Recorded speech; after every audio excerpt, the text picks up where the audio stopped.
మనం ఉన్నటువంటి ఈ చోటకి ఒక 100 అడుగులు మీరు గనక వేస్తే పాతకాలపు ఆంధ్రా బ్యాంక్ ఉంది. ఆ ఆంధ్రా బ్యాంక్ దగ్గర ఒక నల్లటి విగ్రహం ఉందండి. ఆ విగ్రహం ఎవరిది? పండిట్ నరేంద్రజీ విగ్రహం. పండిట్ నరేంద్రజీ హైదరాబాద్ సంస్థానంలో నిజాం రాజ్యంలో మత మార్పిడులు జరుగుతున్నప్పుడు గ్రామాలకు వెళ్ళి తెలుసుకున్నారు. పునరాగమనం చేయించిన తరువాత మళ్ళీ ఈరోజు మనందరం హిందువులుగా ఉండేటటువంటి వాతావరణాన్ని తీసుకొచ్చినటువంటి పండిట్ నరేంద్రజీ విగ్రహం ఇక్కడ ఉంది. మనము కోరుకుంటున్న హైదరాబాద్ పండిట్ నరేంద్రజీ కోరుకున్నటువంటి హైదరాబాద్ కావాలి. ఓవైసీ కోరుకునే హైదరాబాద్ కాకూడదు. ఈ పక్కన ఒక 1/2 కిలోమీటర్ నడిస్తే 4 ఏనుగులు, ఒక స్తంభము, కోటి బస్ స్టాండ్ దగ్గర ఒక చిహ్నం ఉంది. మనందరము దాని ముందు నుంచి వెళ్తుంటాం, ఎవరు గమనించము. అదేమిటంటే 1857లో 1857 వార్ ఆఫ్ ఇండిపెండెన్స్ లో మౌలవీ అల్లావుద్దీన్, తుర్రెబాజ్ ఖాన్లు వాళ్ళిద్దరూ ఇక్కడ ఉన్నటువంటి కోటి విమెన్స్ కాలేజ్ ఏదైతే ఉందో అది బ్రిటిష్ రెసిడెంట్ యొక్క ఆఫీసు, దానిపైన దాడి చేసినప్పుడు ఈ సుల్తాన్ బజార్లో ఉన్నటువంటి మార్వాడి సముదాయము తమ ఇళ్ల మేడల మీదకెక్కి అక్కడి నుంచి ఫిరంగులు రెసిడెంట్ మీద కాల్చడానికి అనుమతి ఇచ్చారు. మనం తుర్రెబాజ్ ఖాన్ పేరు మీద ఈ గౌలిగూడ రోడ్డుకి పేరు పెట్టుకున్నాము.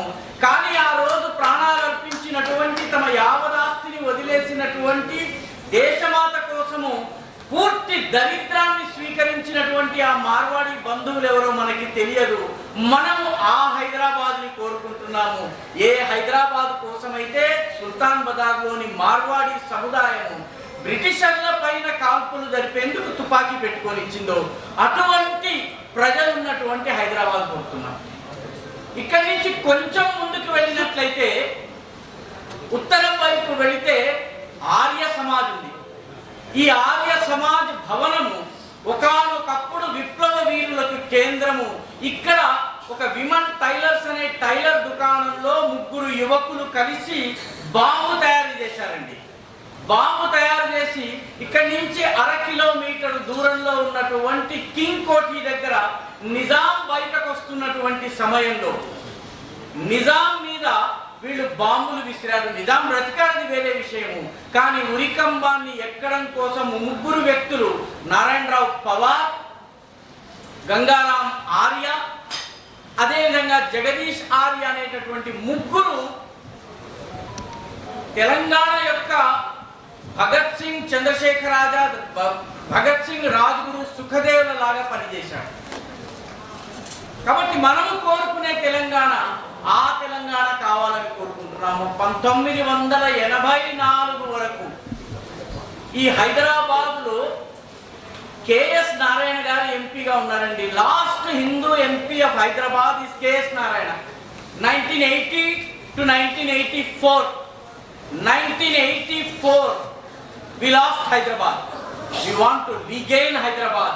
నేడు దేశమంతా కూడా హైదరాబాద్ లోకసభ నియోజకవర్గంలో ఏం జరగబోతోంది, ప్రజలు ఏం చేయబోతున్నారు, ఇక్కడి ప్రజలు ఏమి తీర్పు ఇవ్వబోతున్నారని ఎదురు చూస్తున్నారు. రాజస్థాన్ నుంచి, బీహార్ నుంచి, మధ్యప్రదేశ్ నుంచి ఫోన్లు చేసి అడుగుతున్నారు. కాబట్టి ఇక్కడ విజయం సాధించడం చాలా ముఖ్యమైనది. మన అభ్యర్థి ఇప్పటికే తన యొక్క విజయ పతాకని ఎగరవేశారు. దానిని మరింత బలంగా, దృఢంగా ఎగరేయాల్సినటువంటి అవసరం ఉంది. ఈ పనిని చేసేటప్పుడు తుర్రెబాజ్ ఖాన్ని తలుచుకుందాము, అల్లావుద్దీన్ని తలుచుకుందాము, ఆ మార్వాడి సోదరుల్ని తలుచుకుందాము, అదేవిధంగా పండిట్ నరేంద్రజీని తలుచుకుందాము. ఇక్కడ ఉన్నటువంటి కోఠీలో ఉన్నటువంటి విప్లవ వీరుల స్మృతి చిహ్నాన్ని, 1857 స్మృతి చిహ్నాన్ని తలుచుకుందాము. చాలా మందికి తెలియదు, అక్కడ ఉన్నటువంటి కామత్ హోటల్ ఉన్నటువంటి చోట Hyderabad city Congress committee office ఇది. నిజాంకి వ్యతిరేకంగా పోరాటం చేసినటువంటి. కాబట్టి హైదరాబాదు సంస్థానంలో, హైదరాబాద్ పట్టణంలో ఉన్నటువంటి ఈ మహోజ్వల చరిత్రని మనం గనక తెలుసుకోకపోతే ఇది మామూలు ఎన్నికగా మనం భావిస్తాం. హైదరాబాద్లో జరుగుతున్నటువంటి ఎన్నిక రెండు ఐడియాలజీల మధ్య జరుగుతున్నటువంటి, రెండు ఆలోచన విధానాల మధ్య జరుగుతున్నటువంటి ఎన్నిక. ఇది మనం మర్చిపోరాదు. హైదరాబాద్ కే గల్లీ గల్లీ మే పాకిస్తాన్ బనాయేంగే అన్నటువంటి ఆలోచన విధానం నెగ్గాలా, ఇక్కడ క్రికెట్ మ్యాచ్ జరిగితే పాకిస్తాన్ జిందాబాద్ నినాదాలు జరిగే హైదరాబాద్ కావాలా, లేకపోతే ఇంటింటి పైన త్రివర్ణ పతాకం సగౌరవంగా సగర్వంగా ఎగిరే హైదరాబాద్ కావాలా? ఇది మనం నిర్ణయం తీసుకోవాలి. ఎందుకంటే ఈ హైదరాబాద్ యొక్క విజయము ఈ దేశ చరిత్రను మార్చబోతుంది. మిత్రులారా, వేర్పాటు వాదము ఈ దేశంలో ఉన్నటువంటి ముస్లింలు మిగతా భారతదేశం నుంచి వేరు అన్నటువంటి ఆలోచన విధానానికి ప్రతీకలైనటువంటి ఒక్కొక్క నాయకుడు ఓడిపోతున్నాడు. ఒక్క హైదరాబాదులో మాత్రము ఈ రోజుకి కూడా ఆ రజాకారుల వారసుల రాజ్యం నడుస్తోంది. దాన్ని ఇంకెంత కాలం కొనసాగిద్దాం? ఇది మనం ఆలోచించాలి. ఓటు వేసే రోజున మే 13న మనము హైదరాబాద్లో, ఉత్తరప్రదేశ్లో అంతరించిపోయింది, ముంబైలో అంతరించిపోయింది, మధ్యప్రదేశ్లోని భోపాల్ బేతుల్లో అంతరించిపోయింది, మలేర్కోట్ల పంజాబ్లో అంతరించిపోయింది, గురుగాంలో అంతరించిపోయింది. కేవలం హైదరాబాద్లో మాత్రమే ఈ వేర్పాటు వాదపు విషబీజం ఇంకా మొలకెత్తుతూనే ఉన్నది. కాబట్టి దీన్ని తొలగించేందుకు నడుము కట్టుకోవాలి మిత్రులారా. నడుము కట్టి పని చేయాలి. మనము ఓట్ చేయాలి. ఓట్ చేయడంతో పాటు మంచి వారికి, ధర్మం కోసం, దేశం కోసం పనిచేసే వారికి సపోర్ట్ చేయాలి. ఓట్ సపోర్ట్తో పాటు ఆ వ్యక్తిని, ఆ సిద్ధాంతాన్ని, ఆ ఆలోచన విధానాన్ని ప్రమోట్ చేయాలి. Vote, support and promote. మిత్రులారా, ఈ ఎన్నిక ఎందుకు ముఖ్యమైనది తమిళిసై గారు చాలా స్పష్టంగా చెప్పారు.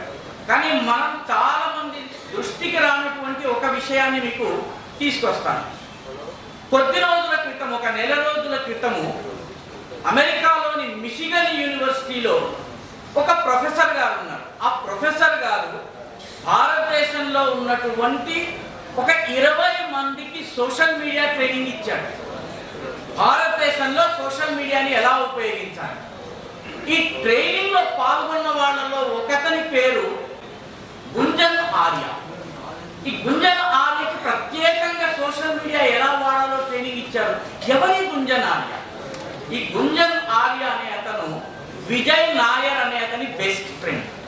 విజయ్ నాయర్ ఎవరు? విజయ్ నాయర్ ప్రస్తుతం జైల్లో ఉన్నాడు. ఎందుకు జైల్లో ఉన్నాడు? ఆయన అరవింద్ కేజ్రీవాల్ యొక్క అస్మదీయుడు, అతి దగ్గరి వాడు. ఎంత దగ్గరి వాడంటే గెహ్లోట్ అనేటటువంటి మంత్రి, నువ్వు వేరే చోట ఉండు, నీ అఫీషియల్ రెసిడెన్సీని ఈ విజయ్ నాయర్కి ఇచ్చేయన్నాడు. ఈ విజయ్ నాయర్ ఎందుకు జైల్లో ఉన్నాడు? ఈయన ఏదైతే ఢిల్లీ లిక్కర్ కేసు ఉందో ఆ లిక్కర్ కేసులో జైల్లో ఉన్నాడు. కాబట్టి అర్థం చేసుకోండి, గుంజన్ ఆర్యకి ఇస్తున్నటువంటి ట్రైనింగ్ విజయ్ నాయర్ కోసం. విజయ్ నాయర్ కి వస్తున్నటువంటి ఈ ట్రైనింగ్ కానీ, ఈ ఫీడింగ్ కానీ ఆమ్ ఆద్మీ పార్టీ కోసం. ఆమ్ ఆద్మీ పార్టీకి వస్తున్నటువంటి ఈ ట్రైనింగ్ లిక్కర్ స్కామ్ కోసము. లిక్కర్ స్కామ్ లో వచ్చినటువంటి డబ్బులు గోవా ఎన్నికల కోసం. లింకేజ్ అర్థం చేసుకోండి. ట్రైనింగ్ పొందుతున్నటువంటి ఒక సాధారణమైనటువంటి గుంజన్ ఆర్య అనే వ్యక్తి వెనుక ఇంత కథ ఉంది. ఆమ్ ఆద్మీ పార్టీకి నిధులు ఎక్కడి నుంచి వచ్చాయి? ప్రారంభ దశలో, ఇప్పుడు కాకపోవచ్చును, ప్రారంభ దశలో జార్జ్ సోరోస్ నుంచి వచ్చినాయి. అదేవిధంగా మరొక వ్యక్తి పేరు అమితాబ్ దుబే. ఎవరి అమితాబ్ దుబే? ట్రైనింగ్ పొందుతున్నటువంటి అమితాబ్ దుబే ఎవరు? ఇక్కడ ఎవరిని మనం చెప్పలేము. Amitabh Dubey is the head of the media communications of the All India Congress party. Congress party యొక్క మీడియా సెల్ యొక్క ఇన్ఛార్జికి ట్రైనింగ్ లభించింది.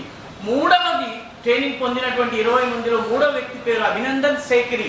మనలో చాలా మందికి అభినందన్ సేకరికి సంబంధించిన ఇంటర్వ్యూలు యూట్యూబ్లో చూశాము. Anti India, anti Modi, anti Hindutva, anti భారతీయ ఆలోచనలకు ఆయన ప్రతీక. నాలుగో వ్యక్తి పేరు అర్ఫా ఖానం షేర్వానీ. అర్ఫా ఖానం షేర్వానీ ఎవరో నేను చెప్పనవసరం లేదు. అంటే మిషిగన్ యూనివర్సిటీలో ఉన్నటువంటి ఒక ప్రొఫెసర్ గారు, అసిస్టెంట్ ప్రొఫెసర్ గారు ఈ ట్రైనింగ్ ఎందుకు ఇస్తున్నారు? సోషల్ మీడియాని వాడుకునే ట్రైనింగ్ ఇస్తున్నటువంటి వ్యక్తులు ఎటువంటి వాళ్ళు అంటే ఈ దేశంలో జరిగేటటువంటి ఎన్నికల్లో తమ ముద్ర ఉండాలి, తమకు నచ్చినటువంటి వ్యక్తి గెలవాలి, కొందరు గెలవకూడదు, తమకు కావలసిన వాళ్ళు గెలవాలి. ఈ నిగ్రహము అనుగ్రహము ఈ రెండు పనులు చేసేందుకు అక్కడెక్కడో అమెరికాలో ఎవడో కూర్చున్నాడు, వాడు ఈ ట్రైనింగ్ ఇప్పిస్తున్నాడు. మిత్రులారా, మీకు తెలుసున భారత్ జోడో అభియాన్ జరిగింది. భారత్ జోడో అభియాన్లో కాంగ్రెస్ పార్టీ నాయకుడు ఒక ఆయన పాదయాత్ర చేశాడు, కాశ్మీర్ నుంచి కన్యాకుమారి నుంచి కాశ్మీర్ దాకా. కేవలం అదే కాదు, దానితో పాటు దేశంలోని అన్ని చోట్ల NGOs, non governmental organisations network చేయడం జరిగింది. దానికోసము ఒక సీనియర్ జర్నలిస్టు, ఆయన పేరు యోగేంద్ర యాదవ్, సెఫాలజిస్ట్ కూడా, ఆయన పనిచేశారు. ఈ భారత్ జోడో అభియాన్ ఈ దేశంలో ఉన్నటువంటి 34 లక్షల ఎన్జిఓస్ని కలిపే ప్రయత్నం చేస్తుంది. ఒక్కొక్క ఎన్జిఓకి 10 మంది కార్యకర్తలు అనుకుంటే 3,40,00,000 మంది, 3,40,00,000 మంది ఒక్కొక్కళ్ళు 100 మందిని ప్రభావితం చేస్తే ఈ దేశ జనాభాలోని 34 కోట్లు. ఈసారి ఓటు వేస్తున్న వాళ్ళు ఎంతమంది? 96 కోట్లు. ఈ 96 కోట్ల ఓటర్లలో 63% ఇప్పటి వరకు పోలైంది. కాబట్టి అర్థం చేసుకోవాల్సిన విషయం ఏంటంటే ఈ దేశంలో ఓటర్లని ప్రభావితం చేసేందుకు విదేశీ డబ్బుతో పనిచేసే 34 లక్షల ఎన్జిఓస్ ఈ దేశంలో ఉన్నాయి. ఆ ఎన్జిఓస్ పనిచేస్తున్నాయి. వాటన్నిటినీ భారత్ జోడో అభియాన్ పేరిట కలపడం జరుగుతుంది. కాబట్టి ఇది కేవలం ఎన్నిక, ఒక ప్రభుత్వాన్ని ఎన్నుకోవడము, ఒక నాయకుడిని ఎన్నుకోవడము మాత్రమే కాదు, ఇది ఈ దేశాన్ని నాశనం చేసేందుకు జరిగేటటువంటి ఒక భయంకరమైనటువంటి కుట్రను ఆపేటటువంటి ప్రయత్నం. ఇది ఇటువంటి అనేక ఉదాహరణలు నేను ఇవ్వగలను. సీనియర్ యూనివర్సిటీలో ఉన్నటువంటి ప్రొఫెసర్లు, అదేవిధంగా స్వచ్ఛంద సంస్థలు, రైతుల కోసం పనిచేస్తున్నామని చెప్పే వాళ్ళందరూ కూడాను ఈరోజు ఈ ప్రభుత్వం ఓడిపోవాలని ప్రయత్నిస్తున్నారు. మిషిగన్ యూనివర్సిటీ నుంచి ఈ దేశంలో మన మధ్య పనిచేసే చిన్న చిన్న స్వచ్ఛంద సంస్థల దాకా ఒక ప్రయత్నపూర్వకంగా పనిచేస్తున్నారు. కాబట్టి ఇది కేవలం ఓట్ల పండగ మాత్రమే కాదు, ఏదో నేను ఒక ఓటు వేస్తాను, నా వేలి మీద ఒక నల్ల మరక వస్తుంది, నేను ఓటు వేశానని సెల్ఫీ తీసుకుంటాను, ఇది మాత్రమే కాదు మిత్రులారా. There is an attempt to change the regime in this country because there is someone who does not want Narendra Modi. There is someone who does not want BJP. ఎందుకంటే BJP వచ్చినట్టయితే భారత్ అన్నిటికన్నా ముందుంటుంది, భారతదేశ ప్రయోజనాలు ముందుంటాయి. కాబట్టి బీజేపీని ఓడించాలి.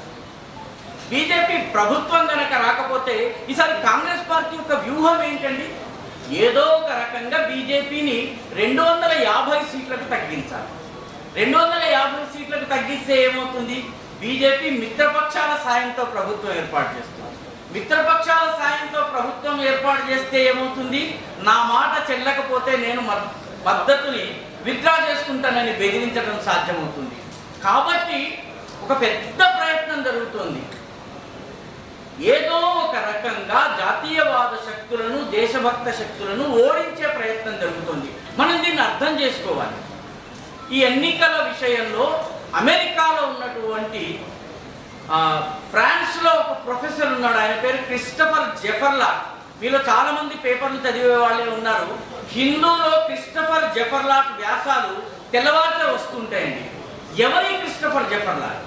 ఈ క్రిస్టఫర్ జెఫర్లాట్ అనేటటువంటి వ్యక్తి ఫ్రాన్స్లో ఒక యూనివర్సిటీలో ప్రొఫెసర్. ఆయన ఒక పుస్తకం రాశాడు. ఆ పుస్తకం పేరు the role of money in Indian elections.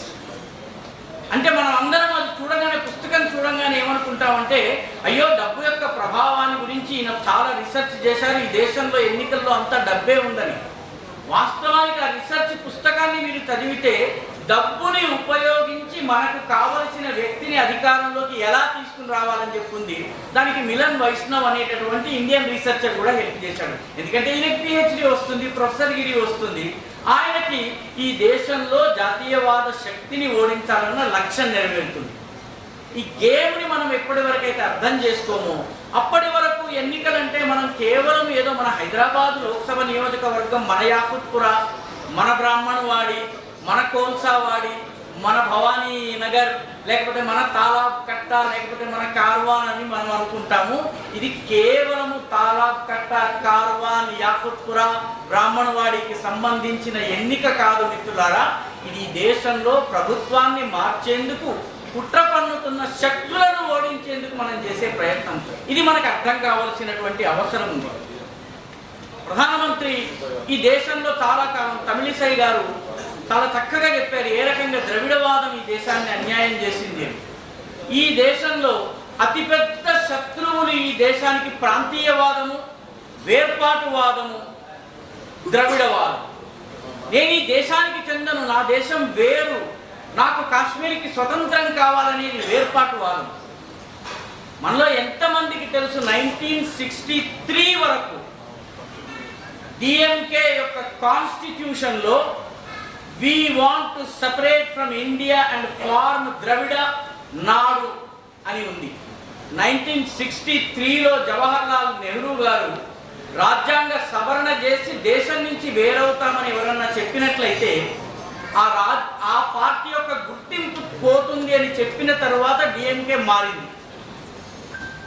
కాబట్టి ఈ దేశంలో వేర్పాటువాదం చాలా బలమైనటువంటి వేర్పాటువాదం. కులాల పేరిట, రాజకీయాల పేరిట ఇన్నాళ్ళు జరిగిన రాజకీయం చూడండి. ఖామ్ అనే పేరు మీలో ఎంతమంది విన్నారు? ఖామ్ అనేది గుజరాత్ని గెలవడానికి 1995 వరకు ఖామ్ అనేది ఒక formula. K for Kshatriyas, H for Harijans, A for Adivasis, M for Muslims. If Adivasis, Kshatriyas, Harijans and Muslims vote for me, I will form the government. నాకు ఇంకా వేరే వాటితో సంబంధం లేదు, మిగతా సమాజం నాకు అక్కర్లేదు. ఖామ్. ఉత్తరప్రదేశ్, హర్యానాలో ఒక ఫార్ములా ఉండేది, మీరు ఎప్పుడన్నా విన్నారో లేదో, బహుశా వాజ్పేయిజీకి తెలుసును. అజగర్ అనే ఫార్ములా ఉండేది, మీరు ఎవరైనా విన్నారో లేదో నాకు తెలియదు. అజగర్ అంటే అహిర్, జాట్, గుజ్జర్, ఈ 3 కమ్యూనిటీలు నాకు ఓటేస్తే చాలు, నేను హర్యానాలో ప్రభుత్వం ఏర్పాటు చేస్తాను. అంటే ఈ దేశంలో కుల రాజకీయాలు, మత రాజకీయాలు, వర్గ రాజకీయాలు, ప్రాంతీయ రాజకీయాలు ఏ స్థాయికి వచ్చినాయంటే ఎంవై నాకు ఓటేస్తే చాలు, ముస్లిం ప్లస్ యాదవ్ నాకు ఓటేస్తే చాలు, మిగతా వాళ్ళు అక్కర్లేదు. ఈ మొత్తం ఇంతకాలం నడిచినటువంటి ఈ రాంగ్ కైండ్ ఆఫ్ పాలిటిక్స్ ని ఓడించినటువంటి పార్టీ భారతీయ జనతా పార్టీ. దాన్ని ఓడించినటువంటి నాయకుడు నరేంద్ర మోదీ. నరేంద్ర మోదీ కూడా ఒక ఫార్ములా ఇచ్చారు, మీరు ఎంతమంది విన్నారో నాకు తెలియదు. ఆ ఫార్ములాని జ్ఞాన్ అనే ఫార్ములా ఇచ్చారు. బహుశా ఇక్కడ ఉన్న వాళ్ళు ఎంతమంది విన్నారో నాకు తెలియదు. ఆయన చెప్పారు, మొట్టమొదటి ఎన్నికల ప్రచారము ప్రారంభించే ముందు పార్టీ కార్యకర్తలతో మాట్లాడుతూ జ్ఞాన్ పర్ ధ్యాన్ దో అని చెప్పారు. జ్ఞాన్ పర్ ధ్యాన్ దో. ఇందులో జీ ఎవరు? కులము, మతము, వర్గము ఇటువంటివి కావు. G for garib. G for garib. ఈ దేశంలో ఇప్పటికీ ఉన్నటువంటి 30 కోట్ల మంది పేదలు, 2 పూట్ల అన్నం తిననటువంటి పేదల ముఖాన నవ్వు వచ్చేలాగా చేయటము, ఆనందంగా వాళ్ళు బ్రతికేలాగా చేయటం కోసము గరీబుని దృష్టిలో పెట్టుకోండి. G for garib. Y for youth. యువకులను ఈ దేశపు మూల స్రోతస్సులో కలపాలి, రాజకీయాలకు దూరం. ఈరోజు ఇక్కడ సమావేశంలో యువకులు చాలా తక్కువ మంది ఉన్నారు. యువకులందరూ ఉప్పల్ స్టేడియంలో ఉన్నారు. తప్పుగా అది ఎనర్జీ, అది శక్తి. ఆ శక్తికి దేశభక్తిని పరిచయం చేయగలిగినట్లయితే ఈ దేశం కోసం సైన్యంలో చేరేది యువకుడు, దేశాన్ని కాపాడేది యువకుడు, సైబర్ హ్యాకర్స్ తో పోరాడేది యువకుడు. కాబట్టి మోదీ గారి 2వ ఫార్ములాలోని 2వ word G for garib, Y for youth, A for not Adivasi, A for annadata. ఈ దేశంలోని రైతు బాగుండాలి, ప్రతి రైతు దగ్గరికి మనం వెళ్ళాలి. మోదీ గారు ఇచ్చిన ఫార్ములా ఇది. ఎన్ ఫర్ నారీ. ఈ దేశంలో మహిళల గురించి చాలా మంది చాలా రకాలుగా మాట్లాడతారు, కానీ మహిళల గురించి చేసిందేమీ లేదు. హైదరాబాద్ లోకసభ నియోజకవర్గంలో ఒక మహిళను అభ్యర్థిగా నిలబెడితే ఆవిడ పాపము my Nari Nahi who my Adishakti who అని అంటే ఆదిశక్తి హూ అనేది తీసేసి మై నారీ నహీ హూ అనే వీడియోని వైరల్ చేశారు. ఈ రాష్ట్రంలో ఉన్నటువంటి ఈ ఓవైసీలు, ఈ ఎంఐఎంలు, ఈ కాంగ్రెస్లు, ఈ పార్టీలన్నీ కూడాను మై నారీ నహీ హూ అని మాధవీలత గారు అన్నటువంటి వీడియోని ఎవరు ప్రయత్నం చేస్తున్నారు? కాబట్టి నారీ వర్గం, గరీబ్, యూత్, అన్నదాత అండ్ నారీ, ఈ 4 శక్తులను గనక మనం మేల్కొల్పినట్టయితే భారతదేశం అభివృద్ధి చెందుతుంది. మోదీ గారు చెప్పింది నాకు ఓటు వస్తుందని చెప్పలేదు, ఇండియా అభివృద్ధి చెందుతుంది. దేశం ముందుకు వెళ్ళాలన్నట్టయితే జ్ఞాన్ పర్ ధ్యాన్ దో అన్నారు. కాబట్టి ఒక రాజకీయ నాయకుడు ఎలా ఆలోచించాలో చెప్పేటటువంటి వ్యక్తి మన మోదీ గారు. మిత్రులారా, నా కథనాన్ని ముగించే ముందు మీ అందరికీ ఒక 2-3 విషయాలను దృష్టికి తీసుకొచ్చేందుకు ప్రయత్నిస్తాను. మన ఓటు వేయడం మాత్రమే దాంతోనే మన పని అయిపోదు, మిగతా సమాజం ఓటు వేయించేది కూడా మనం ప్రయత్నించాలి. ఇందాక చెప్పినటువంటి ఓట్, సపోర్ట్ అండ్ ప్రమోట్, ఈ 3 దశల్లో మనం పనిచేస్తే మాత్రమే మనం చరిత్రను మార్చగలం. హైదరాబాద్లో చరిత్రను మార్చే ఒక అవకాశం ఇప్పుడు మనకు ఉన్నది. మనందరం కనుక ప్రయత్నం చేస్తే మనం విజయం సాధించగలం. ఎందుకంటే మనకి ఇక్కడ ఉన్నటువంటి అభ్యర్థి ముఖ్యం కాదు, ఢిల్లీలో రావాల్సినటువంటి ప్రభుత్వము ముఖ్యము, దానికి కాబోయేటటువంటి నాయకుడు ముఖ్యం. ఇది మనం దృష్టిలో ఉంచుకోవాల్సిన అవసరం ఉంది. ఒక్క చిన్న విషయం చెప్పి నా కథనాన్ని ముగిస్తాను. 2024 ఎన్నికలకి ముందు చిట్ట చివరి పార్లమెంటు సమావేశం జరిగిన తరువాత ఈ దేశంలో లా కమిషన్ ప్రభుత్వానికి కొన్ని సిఫార్సులు చేసింది. ఆ సిఫార్సులు 2024లో కొత్త ప్రభుత్వం వచ్చిన తర్వాత అమలవుతాయి. అందులో ఐపీసీ సెక్షన్ 147 అంటే ప్రభుత్వ ఆస్తుల్ని ధ్వంసం చేయటము, అల్లరి చేయటము, దొమ్మి చేయటము, విధ్వంసం సృష్టించటము, రోడ్ బ్లాక్ చేయటము, దాంతోపాటు ఇంకొక చట్టం ఉంది, prevention of damages to public properties. ఈ 2 చట్టాలను సంస్కరించి చట్టాన్ని కఠినతరం చేయాలని చెప్పి లా కమిషన్ చెప్పింది. దీనిలో సెక్షన్ 5 ఉందండి, prevention of damages to public properties ఏదైతే ఉందో, సెక్షన్ 5 ప్రకారము ఈ లా కమిషన్ సూచించిన మార్పు కనుక జరిగితే ఎవరన్నా వచ్చిన రైల్వే స్టేషన్ మీద దాడి చేస్తే ఆ దాడి చేసినప్పుడు నష్టమైనటువంటి ప్రాపర్టీ విలువ, అక్కడ ఆలస్యమైనటువంటి రైళ్లకు సంబంధించిన మొత్తము ఖర్చుకు సంబంధించిన మానిటైజ్డ్ ఎంత విలువ ఉంటుందో అదంతా లెక్కగట్టి గాయపడ్డ వాళ్ళ ట్రీట్మెంట్ ఏదైతే ఉందో ఆ ట్రీట్మెంట్ ఖర్చులు కలిపి ఈ మొత్తము లెక్క, ఆ మొత్తము డబ్బు కడితే తప్ప అల్లరి చేసేవాడు బయటకి రాలేడు, వాడికి బెయిల్ లభించదు.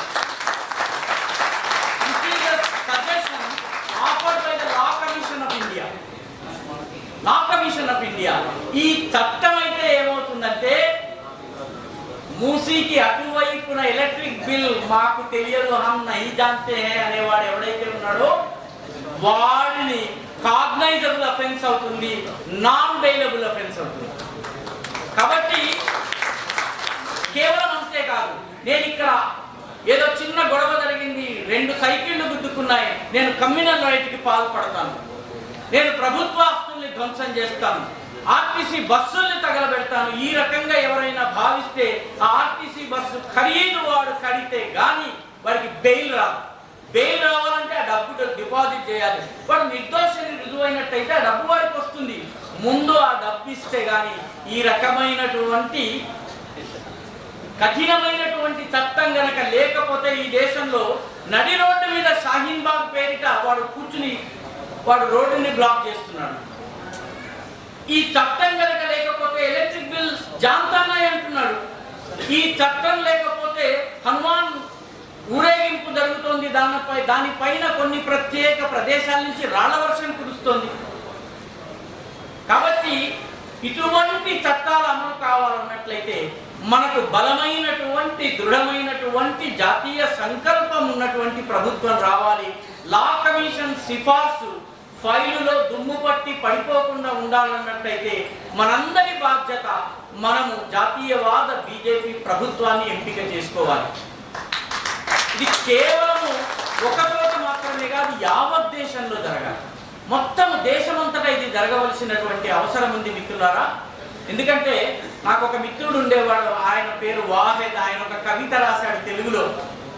ప్రభుత్వం ఎంత కఠినంగా ఉండాలో చెప్పేటటువంటి కవిత రాశాడు. ఆ కవితలో చెప్తాడు, పిడుగుల ధాటికి మించిన అడుగులతో నడుచువాడు అగిపిస్తేనే ఎడతరిచే సైతానులు తొడతరిచే సైతానులు ఎడద విడిచి మడమ తిప్పు ఇన్షా అల్లా అన్నాడు. అటువంటి ప్రభుత్వం కనుక రావాలన్నట్లయితే మే 13వ తారీఖు మనం మన కర్తవ్యాన్ని పూర్తి చేయవలసినటువంటి అవసరం ఉంది. నాకు ఈ అవకాశం ఇచ్చిన మీ అందరికీ ధన్యవాదాలు.